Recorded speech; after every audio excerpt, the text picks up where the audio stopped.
right, well, good morning, Pathway. Man, that was an incredible time of worship, and we're just going to continue with that the rest of our time together.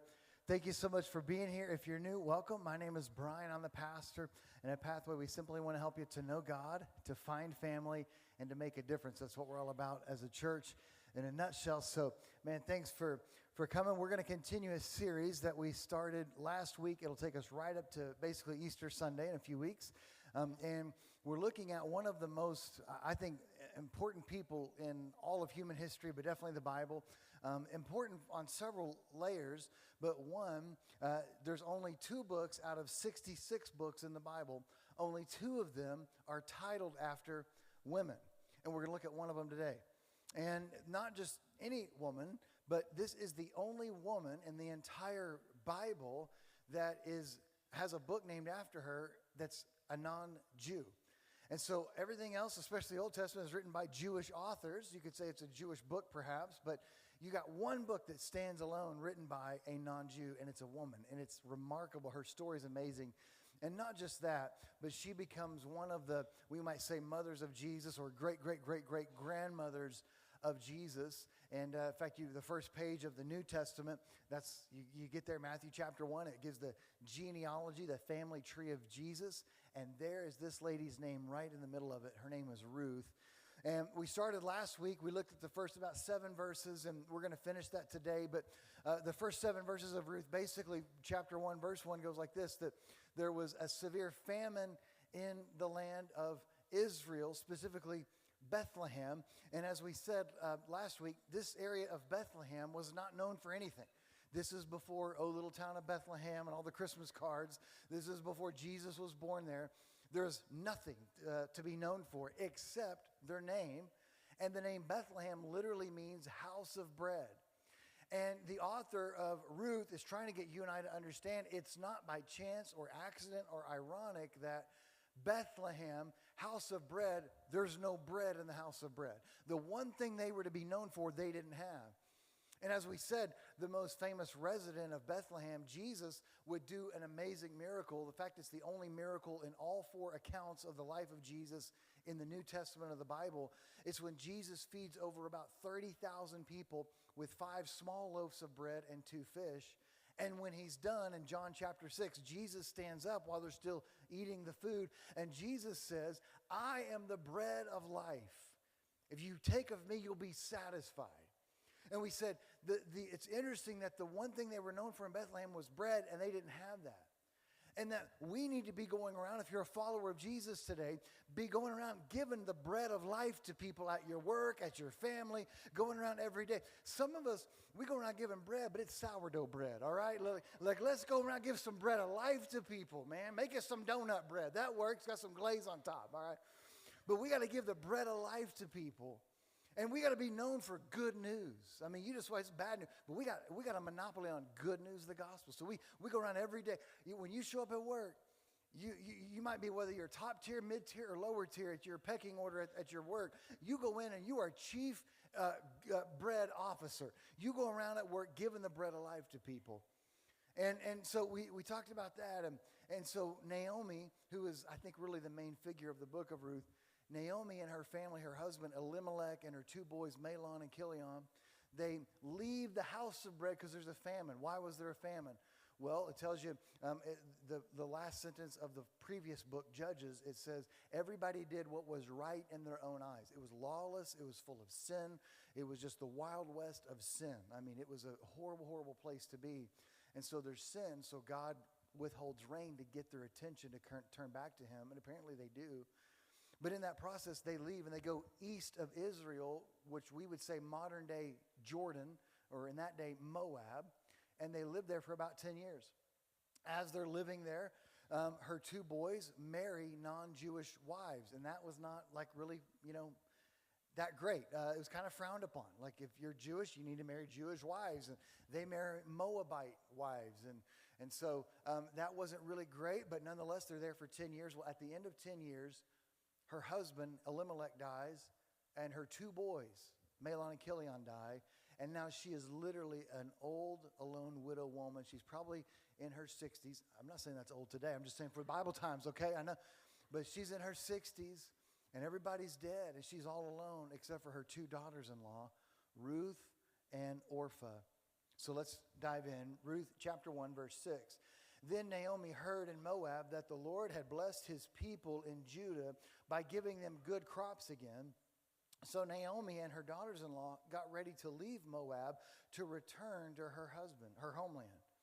With her two daughters-in-law, she came out from the place where she had been living, and they took the road that would lead them back to Judah. But on the way, Naomi said to her two daughters-in-law, "Go back to your mother's homes, and may the Lord reward you for your kindness to your husbands and to me. May the Lord bless you with the security of another marriage." Then she kissed them goodbye, and they all broke down and wept. "No," they said, "we want to go with you to your people." But Naomi replied, "Why should you go with me? Can I still give birth to other sons who could grow up and be your husbands? No, my daughters, return to your parents' homes. Get married. For I am too old to marry again. And even if it were possible and I were to get married tonight and bear sons, then what? Would you really wait for them to grow up and refuse to marry someone else? No, of course not, my daughters. Things are far more bitter for me than for you, because the Lord himself has raised his fist against me." And again they wept together. Orpah kissed her mother-in-law goodbye, but Ruth clung tightly to Naomi. "Look," Naomi said to her, "your sister-in-law has gone back to her people and to her gods. You should do the same." But Ruth replied, "Don't ask me to leave you and turn back. Wherever you go, I will go. Wherever you live, I will live. Your people will be my people, and your God will be my God. Wherever you die, I will die, and there I will be buried. May the Lord punish me severely if I allow anything but death to separate us." When Naomi saw that Ruth was determined to go with her, she said nothing more. So the two of them continued on their journey. When they came to Bethlehem, the entire town was excited by their arrival. "Is it really Naomi?" that woman asked. "Don't call me Naomi," she responded. "Instead, call me Mara, for the Almighty has made life very bitter for me. I went away full, but the Lord has brought me home empty. Why call me Naomi when the Lord has caused me to suffer, and the Almighty has sent such tragedy upon me?" So Naomi returned from Moab, accompanied by her daughter-in-law Ruth, the young Moabite woman. They arrived in Bethlehem in the late spring at the beginning of the barley harvest. And that's really fascinating. There's a lot going on there. If I could summarize and say, what do I think kind of the main thought, the main point, as it were, of the rest of chapter 1, I think it would just really be this: you got to choose to follow faithfulness. In fact, the whole story of Ruth could be titled that you're choosing, you're not forced, choosing to follow faithfulness. Look at verse 8. But on the way, Naomi said to her two daughters-in-law, "Go back to your mother's homes, and may the Lord reward you for your kindness to your husbands and to me." Now, without getting too far in the weeds and too much in the details, that word kindness is a big deal. I mean, it's a big deal. That word, the Old Testament was written in Hebrew. That word kindness in Hebrew is hesed, H-E-S-E-D, hesed. And it is a major theme of the whole Bible, but especially the Old Testament, and especially Ruth. In fact, that word hesed comes out over and over again. It's a big theme. We see it all the time. The challenge is the word hesed in Hebrew is not easily translated in English, which means there's not a one-for-one word translation that we can have. So the best we can do in English is come up with a lot of words that kind of convey a similar idea, but we're still not 100% there. So these words in English that we translate it basically would convey this idea, that it's a voluntary act of mercy, devotion, and loving kindness performed by a more powerful party to the benefit of a weaker party. So the idea of hesed, because we're going to say this a lot today, the idea of hesed is that it's voluntary. It's not forced. You're not obligated. You don't have to do it. That out of love, you in a more powerful position give love, grace, mercy, devotion, committedness to someone in a weaker position. Not because you have to, but because you want to. That's hesed. And Naomi says, you have shown that type of loyal love to me when we didn't deserve it or earn it. Thank you. And God's going to bless you for that in return. And in fact, next week when we go to chapter 2, God is going to do that for Ruth. Look at verses 9 to 10. She says, may the Lord bless you with the security of another marriage. Then she kissed them goodbye, and they all broke down and wept.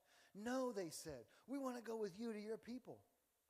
Now, what's fascinating to me, I don't necessarily know all the dynamics of your family history or chaos, as some of you may call it. Some of you I do know because we've had some counseling sessions, but some of your family is cray-cray, all right? We know that, okay?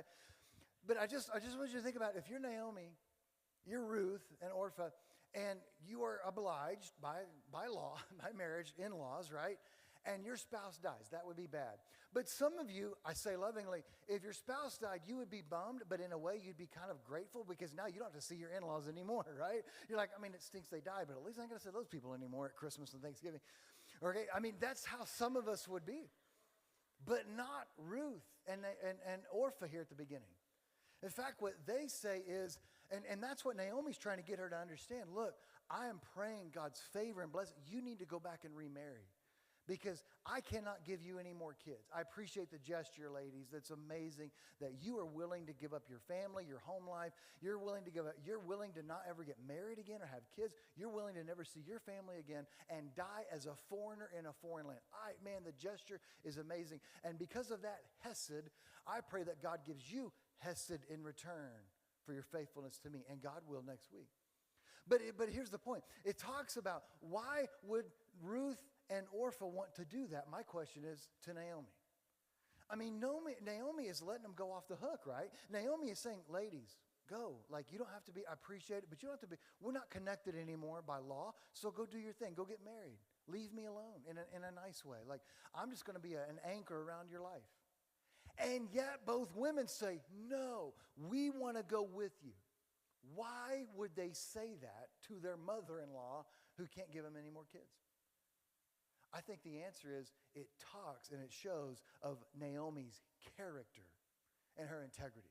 Not just she had a nice personality and they like to be around it. Hey, lots of people have good personalities.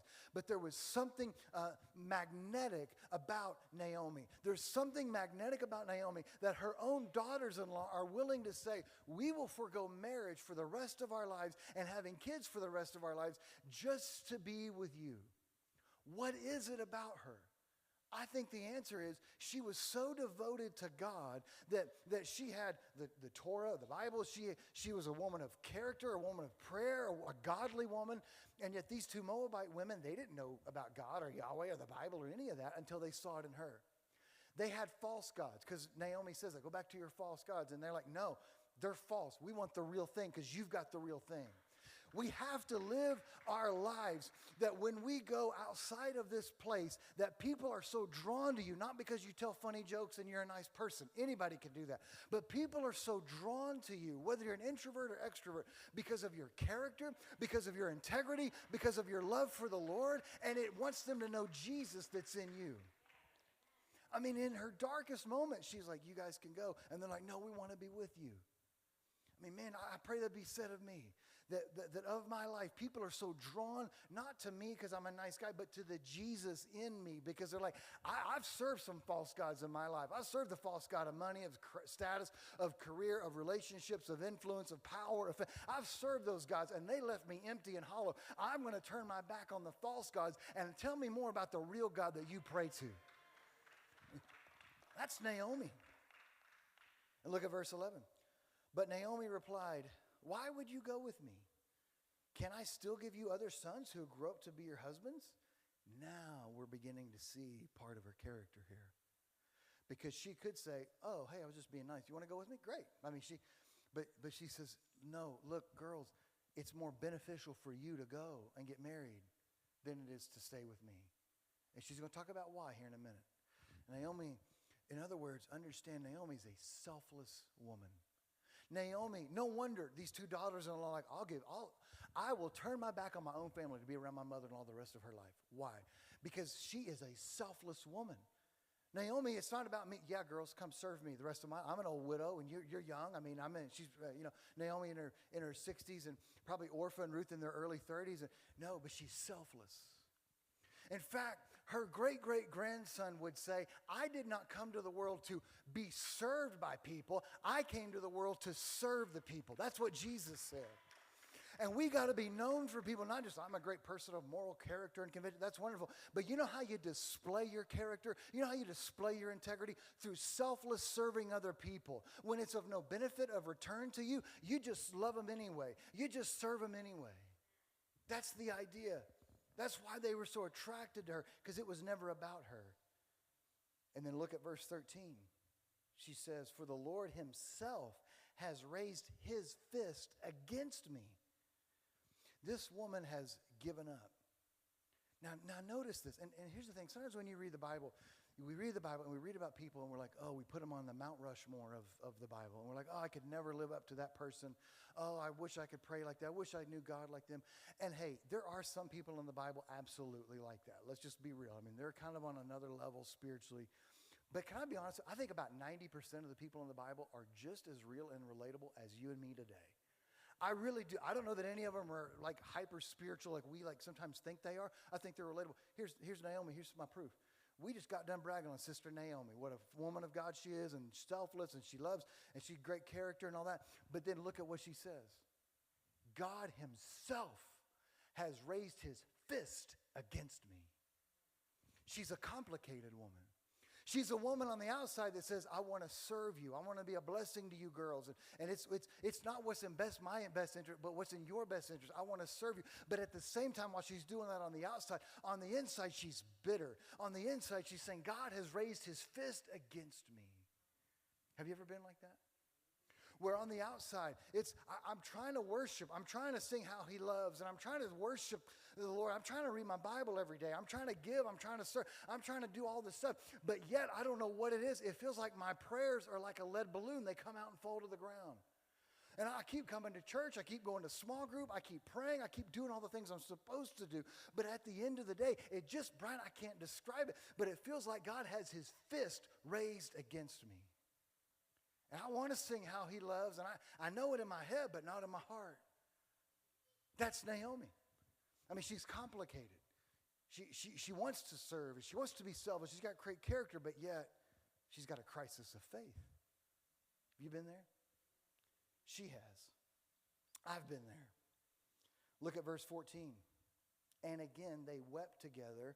Orpah kissed her mother-in-law goodbye, but Ruth clung tightly to Naomi. Orpah kisses her. Okay, hey, I said I wanted to go, but you said not to. All right, thanks, see ya, bye. But Ruth clings to her. I mean, how opposite could they be? It's amazing. Ruth is doing the unexpected. It's easy to be an Orpah. It's easy to go with the grain. It's easy to just do what culture says is acceptable and to do what everybody else says to do to be accepted and to be loved. But Ruth says, I'm going to go against the grain. I'm going to do the hard thing. I'm going to do not the easy road, but the hard road. And Ruth is saying quite literally in that day, in that culture, that I will in effect be married to you, so to speak, figuratively, then find an actual husband. You understand, Ruth is not just saying goodbye to her family in Moab. She's saying goodbye to her future as well. Ruth is at an interesting place because she's saying goodbye to the past of mom and dad and where she grew up, but she's also at the same time saying goodbye to her future because she knows I will be married to you instead of married to a husband. And what that means is, it's not like today where the spouse dies, you go marry somebody else, and you can still have coffee Monday mornings with your mother-in-law. This is not that. This is I'm going to be with you, which means I give up my future. I give up my rights to have a husband and to have kids. And in that day, for women to have kids was the highlight of their life. She's giving up her past and giving up her future. Why? Hesed. Selfless love. Naomi is not in a position, and Naomi says it. I mean, Naomi's honest. Naomi is not in a position to say, oh, great, well, when we got to Bethlehem, I got a big old house. I mean, I got lots of money, and you just come serve me, and I'll pay you in gold bullion. I mean, that's not, she's poor. She's like, I'm a poor widow. I'm going to die a poor widow. I don't have relatives that you can marry. I don't have other sons. In other words, Ruth, there is nothing that I can give you that is worthwhile. But yet Ruth chooses Naomi anyway. out of love, there's nothing that Naomi can give her, but Ruth chooses it anyway. Out of great cost to herself, she loves her. Orpah pursues the easy way. Ruth goes upstream. Notice this, they both said they loved her. I mean, both of them said, I love you, Naomi, but only one of them proved it. Again, it's easy to tell people, I love you, I'm praying for you. It's another thing to really do it. Like, let's just stop everything and pray right now about it. Is that all right with you? Can we just pray right now? Instead of just, hey, I'm just checking in on you. No, I'm literally going to show up to your house in your darkest moment when you got your hair in curls, you got your moo-moo on. I'm going to show up. You got baby spit up all over your jammy. How you doing? I'm checking on you. I'm loving on you. That's Ruth. Orpah, by the way, Orpah's name means the back of the neck. Don't name your daughter that. I mean, what are they thinking, these Moabite people? But the back of the neck. Why? Because she lives up to her name. Because in this moment, when Orpah, in the darkest moment of Naomi's life, when she needs family the most, people the most, in her darkest moment, Orpah says, oh, okay, see ya, I'm going back. And they watch the back of her neck as she walks away. What do you do in your life when in your darkest moment, when you're filled with bitterness and pain, and it feels like God has raised his fist against you, and you are doing everything right, but nothing is working out the right way, and you need people, and you are all alone, and you're bitter, and people that you thought you could count on, people you thought would never abandon you, all of a sudden now you're watching them walk away out of your life in your darkest moment. That's Naomi. Have you been there? I've been there. In my when I needed you, when I thought you'd be there, you said, hey, we're going to find another church, Pastor. We love you, but okay. Hey, I found somebody. Okay. What do? Well, you have to understand that faithfulness takes grit. Faithfulness takes grit. Look at verse 16 to 18. But Ruth replied, this is one of the great speeches in all the Bible. Don't ask me to leave you and return back. Wherever you go, I will go. Wherever you live, I will live. Your people will be my people, and your God will be my God. Wherever you die, I will die, and there I'll be buried. May the Lord punish me severely if I allow anything but death to separate us. And when Naomi saw that Ruth was determined to go with her, she said nothing more. Ruth is choosing to follow the woman of God even in her bitterness and pain. What Ruth is saying, this is why Ruth is beginning to really shine in the story, because what she's saying, I'll follow the woman of God even in her pain, because her God is the real God instead of the false gods that back at home. That's amazing. But Orpah is like, no, I'll go back. I mean, look, we live in a culture that's like that. Hey, if you want to be accepted, if you want us to like you, if you want to be in the inner crowd at work or be accepted socially or be accepted with the other moms in the moms group at school or whatever, if you want to do that, then you got to agree with us on what we think about politics. You got to agree with us what we think is acceptable. And that's what American culture is. By the way, every culture is that way. But if you want to be accepted, do the easy way. That's the Orpah way. The great-grandson of Ruth would call it this. That's the wide road. And the wide road is easy. Anybody go down the wide road. But the grandson Jesus would say, but if you're going to follow me, you don't go down the wide, easy road. You go down the narrow road. It's hard, but you're there, narrow road. He would say other crazy, weird things that I kind of wish he didn't say, but things like, take up your cross and follow me. Die to yourself daily. That's what it means. So Ruth is doing that. Ruth is saying, I will live the rest of my life as a widow, even though I'm in my early 30s or late 20s. I'll never have kids. I'm going to live as a widow, and I'm going to serve my mother-in-law until she dies. And I'm going to be buried right next to her in the plot. I'm never going to go back. I'm never going to see my family again. I'm going to serve her. It's not hard. I'm going to live as a foreigner. I will die as a Moabite in Israel, as a foreigner in a foreign land. Why would I do that? Because I love her. Does she deserve it, earn it? No. She's released me from all responsibility, but I love her anyway. You understand? Following Jesus takes what I call grit in the gut. That it's not easy always to follow Jesus. In fact, you read some parts of the New Testament that sometimes we like to skip over that talk about suffering for Jesus, that talk about suffering for our faith, that talk about sometimes hard times do come in our life. And the idea is that following Jesus is hard. It takes grit in the gut. It's easy to do what culture says, but you got to have grit in the gut that says, I know that I might be labeled weird or crazy or all your phobia names you want to call me, but at the end of the day, I'm going to be faithful to the Word of God. I'm going to be faithful to Him and stay focused on what He's called me to do. Faithfulness, grit in the gut. Even though I may feel like a foreigner in this country, be maybe born and raised, but there are times where I feel like, man, this world is not my home. I don't belong here. It's awkward. That doesn't mean I pray to go home to my Father. That means God help them to come with me and let's all go home together, right? I mean, that's the idea. But you're faithful. Ruth is choosing to follow her mother-in-law. Do you know who you're following? And do you know where they're going? Following Jesus is grit in the gut even when you feel like a foreigner. Well, here's the other part. I mean, that's Ruth. But then you look at Naomi. Naomi exemplifies this as well. You got to have faithfulness to God, grit in the gut in hard times as well. Can you be faithful to God when it feels like God has His fist raised against you? Can you be faithful? Can you have some grit in the gut spiritually that says, I want to sing, oh, how He loves, but it doesn't feel like He loves me, to be honest with you. But nonetheless, I'm going to sing it to the top of my lungs anyway. I'm going to praise Him anyway. No matter what, I'm going to be faithful to Him. Another guy in the Old Testament, Job, he lost everything. And at the end, he says a couple of really powerful statements, but one of them he says, should we not just accept blessings from the hand of God and not tragedy as well? And he says, even though God were to kill me, I'll still serve Him. It's that idea of faithfulness. God, I don't understand why you're doing this to me. I don't feel like I've deserved it. I feel like I've been faithful to you. I've done all the right things, and yet you still got your fist raised against me. But nonetheless, I'm still going to worship you. I'm still going to be faithful to you. I'm going to be committed to you.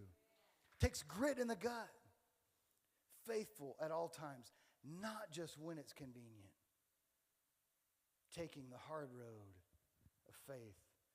Well, I think here's what we do about it. Here's the big takeaway. Here's the thing we do when we leave. You don't let bitterness blind you to God's faithfulness. Look at verse 19. So the two of them continued on their journey. When they came to Bethlehem, the entire town was excited by their arrival. Is it really Naomi, the women asked. Don't call me Naomi, she responded. Instead, call me Mara, for the Almighty has made life very bitter for me. I went away full, but the Lord has brought me home empty. Why call me Naomi when the Lord has caused me to suffer and the Almighty has sent such tragedy upon me? So Naomi returned from Moab, accompanied by her daughter-in-law Ruth, the young Moabite woman. Now, what's interesting and sad is Naomi says quite clearly what's going on. I left, remember verse 1, I left 10 years ago because there was a physical famine. And while my stomach was hungry, my heart, my arms were full because I had my husband and my two boys. But now 10 years later, God, she didn't blame me, but God has brought me back with a famine in my soul. I got food in my mouth, but a famine in my soul. I left full, not of bread, because that's why we left. I'm coming back full of bread, but a broken soul, a famine in my soul. That's her after 10 years. She says, don't call me Naomi. What does Naomi mean? It means pleasant. Don't call me pleasant anymore, because I'm not. I'm Mara. I'm bitter. Have you ever felt like that? When you come to a place today, be like, hey, how you doing? It's good to see you. It's good to see you. And on the inside, I'm bitter. I'm Mara. I'm full of bitterness. It's not good. It's not easy. It's not fun what I'm going through right now. What's interesting is Naomi is talking like a Moabite, someone who doesn't know the Lord. But yet Ruth is talking like an Israelite, someone who does know the Lord. It's fascinating. Why? Because her bitterness has blinded her to what God's doing. Be careful that your bitterness doesn't blind you. Ruth, here's the beautiful thing about the book of Ruth. It is wedged perfectly between two books of the Bible. You have Judges on the one side, and then you have 1 Samuel on the other. Now, why is that important? Because Judges is the Wild West of the Bible. It is, everybody does what's right in their own eyes, which is called sin, and they're not loving God. God sends a famine to get their attention, and yet they keep ignoring Him over and over and over again. And finally, then you come to Ruth. And in Judges, God would raise up men and women to help lead the people back to worshiping God. But yet the people themselves would fall away from God. I mean, it's a tragic book to read. And yet you turn the page and then there's Ruth. She's not even Jewish. She don't even have the Torah. She don't even believe in all of our customs and laws. And yet we're supposed to see, as you read the grand narrative of the Bible, that this one Moabite non-Jewish woman has more faith than all the judges of Israel combined. I mean, that's incredible. That's like saying that you grew up in church, you went to church, and you know all the kids' songs and all the stuff, and yet somebody walks in off the street and they got more faith in Jesus than you do growing up in church. That's what's going on. That's amazing. God is going to bless her faithfulness both now and when we get to next week, chapter 2, by a guy named Boaz. God's going to bless her. Which, here's the interesting thing. If you're an Old Testament Jew and you're reading this, you're an Israelite, you would read this and say, well, wait a minute, whoa, something's up. God, you're supposed to be blessing us. We're your chosen people. You're supposed to be blessing us. And now you're blessing a Moabite? What's up? And the answer is because she has more faith in me than you. What God would say is, I'm not really interested in your nationality. I'm not really interested in the color of your skin. I'm not really interested in how much is in your bank account or how little's in the bank account. I'm not interested in your educational background or your criminal record or who you know and all your connections. What I'm interested in is, as the New Testament says in Romans, anyone that calls on the name of the Lord will be saved. And Ruth proves that. Ruth says you don't even have to be Jewish and God still loves you and bless you. And the New Testament explodes with that theme. God is not a respecter of your background. What he cares about is, will you call on him now in your darkest moment? And when you call on him, he answers. God is impartial. Ruth is full of faithfulness, while at the same time, Naomi is full of bitterness. It's amazing. Naomi, and again, I'm not putting Naomi down because I have been Naomi. Because Naomi feels overlooked by God, neglected by God, ignored by God. She's going to church. She's doing all the things. She's saying the prayers. She's worshiping. But yet, where is God in her life? That's Naomi. Overlooked. What Naomi, if we could get into her, we might say theological mindset, what she's really thinking, and this was common in the Bible, what she's really thinking is, God is showing his displeasure with me for some reason. I don't know why. God, I honestly don't know, Naomi might say, that he really loves me. I don't even know that he really likes me. Because if God really loved me, why would all this happen to me? Have you ever said that or thought that? God, if you really are good, if you really love, why would such tragedy happen in my life? That's Naomi. And let me just be clear. In fact, a year ago, this month, we did a series on an Old Testament, another book in the Old Testament called Jonah. The same Jonah you probably heard, swallowed by a big fish, the same guy. Well, in that case, Jonah kept running from God, ignoring God, going back to sin, and God kept turning up the volume on Jonah to get his attention, so much so that a giant fish swallowed him whole while he was still alive. And God's like, maybe that'll wake you up, and it did. Listen, let me be clear, and I just say this because I love you as a pastor, but there are times in your life where calamity and disaster and tragedy does befall you, and it is a result of sin. And we can blame God. Why would God allow that? Well, he's lovingly saying, because I'm trying to get your attention to turn back to me. Like, well, when it rains, it pours. No, God said when it rains, I want you to call on me, and I'll stop the rain kind of thing. I mean, that's the idea. So let me be clear. There are times, biblically and in our life, where tragedy happens, and I think one of the first, we got to look in the mirror. Is there some sin in my life that I'm not addressing? But let me say, that's not the case of Naomi. There's nothing to indicate in all the text that she had sin in her life, or Elimelech, or Mahlon and Chilion. None of it. So then the question is, why would God do that? Well, the New Testament goes on in many, many, many places to talk about that topic of why do good things happen to faithful people of God. But one of them is in the New Testament letter called James. In James chapter 1, it basically says that when tragedy happens or hard times happen, or Naomi, when you're going through all this death and you're heartbroken, you're full of bitterness, actually that's the time to rejoice, because God is working something deep in you, and he's working something amazing out through you. And you'll never get that unless you go through the storm with him. In fact, another story in Mark chapter 8 in the New Testament of the Bible, about Jesus. They're on the Sea of Galilee in Israel, and they're on a boat with the disciples, and a big storm comes up and almost drowns them all. And the disciples are panicking, Jesus, wake up, save us. And Jesus gets up. He tells the wind and waves to stop. They stop. And immediately the disciples say, who is this that even the wind and waves obey him? In other words, they would have not gotten that lesson, that weather lesson, unless they were with Jesus in the middle of the storm. There are some lessons in your life that you can never learn unless you got to walk with him through the middle of the storm. But then on the backside of it, you're like, who are you that you went with me through that you calmed that down? Man, God, thank you that you were with me. I thought I was alone. I was going to sink, but you were there the whole time. Here's the thing. What she saw as pain, God saw as provision. What she is saying, I'm Mara, I'm bitter. She's calling her situation bitterness. God is saying, oh no, sis, it's provision. What you go around and say, God, why did the pain? God, why am I suffering? And I've been there, I can relate. God, why the pain? He would say, I know you don't see the end of the story yet, but what you call pain today, I call provision tomorrow. Because here's the amazing thing. When she comes back,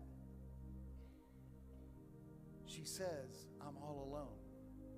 Right? She says, I came back empty. What does she mean? I have no family left. Well, respectfully, Sister Naomi, we love you, but what did Ruth just tell you?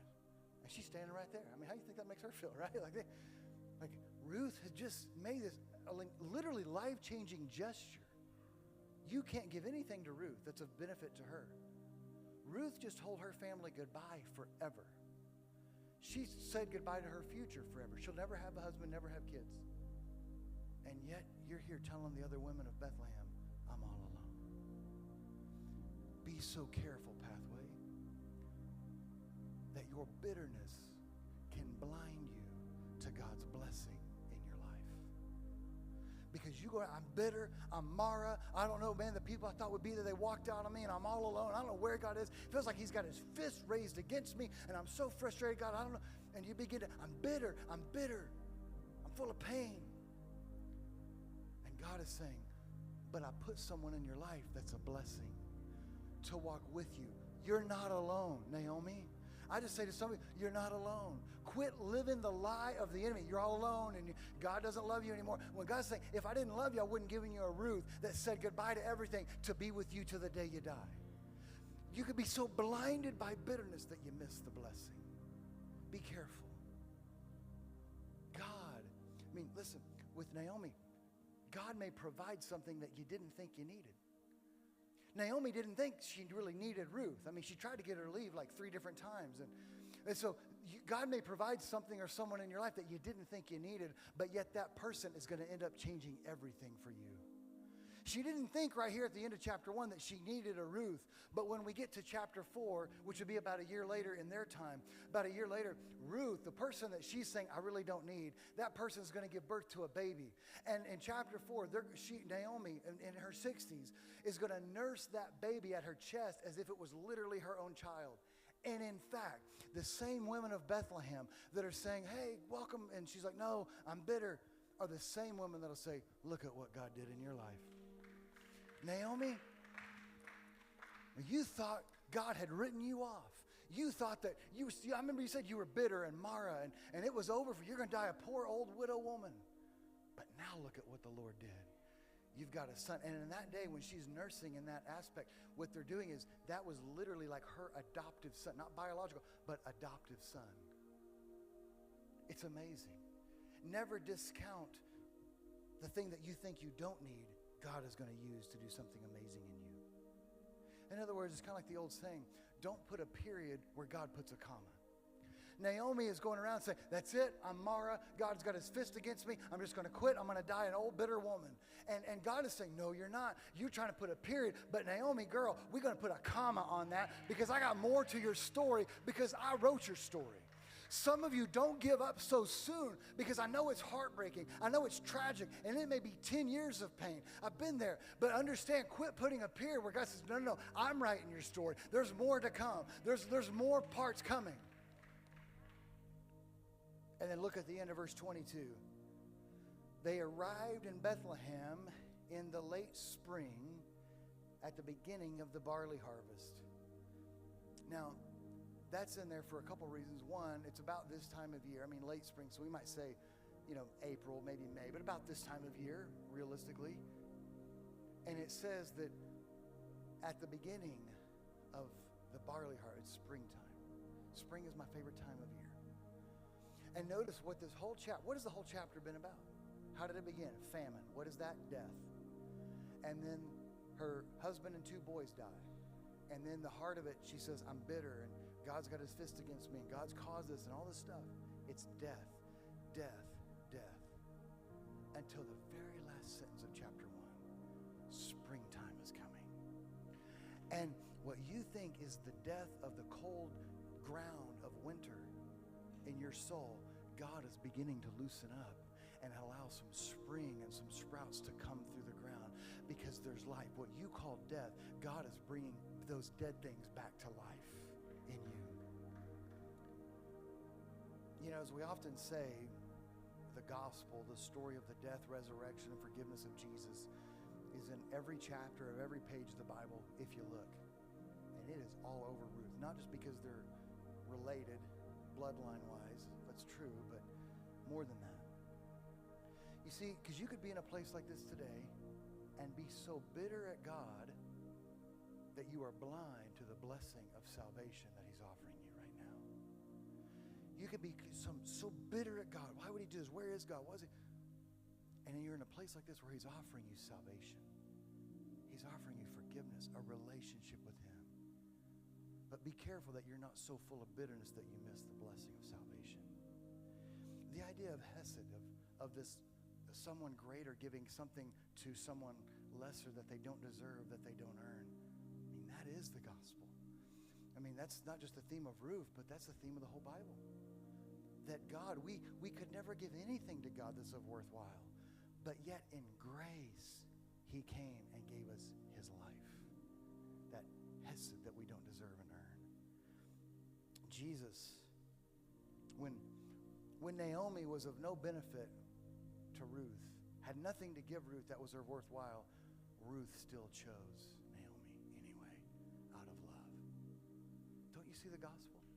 When 1 John in the New Testament says, while we were still sinners, Christ died for us. When we had nothing to offer him of worthwhile, when you could not bring anything to God of worthwhile, Jesus still loved you and died for you and chose you. That's grace. And, Ruth didn't just say she loved Naomi, she proved it by turning her back on her old life and giving her new life to be devoted to Naomi. That's the gospel. Ruth turned her back on the comforts of her family, on the comforts of her culture. She left her home to be a foreigner in a foreign land out of love for someone that could never pay it back. About 1,000 years later, her great-grandson would do the same thing. He would leave his home in heaven to come be a foreigner, we might say, on the earth, being born to a cradle in the dirt. And didn't just come to say, I love you guys, I'm back to heaven. No, he came to say, I love you, and I'm going to prove it on the cross. You can't give anything to me. You don't earn it. You don't deserve it. I just do it because I love you. That's the gospel. And I want to give you that opportunity right now. Let's pray. Father, we thank you so much for the truth of your word. We thank you, Holy Spirit, for the example of Naomi and Ruth.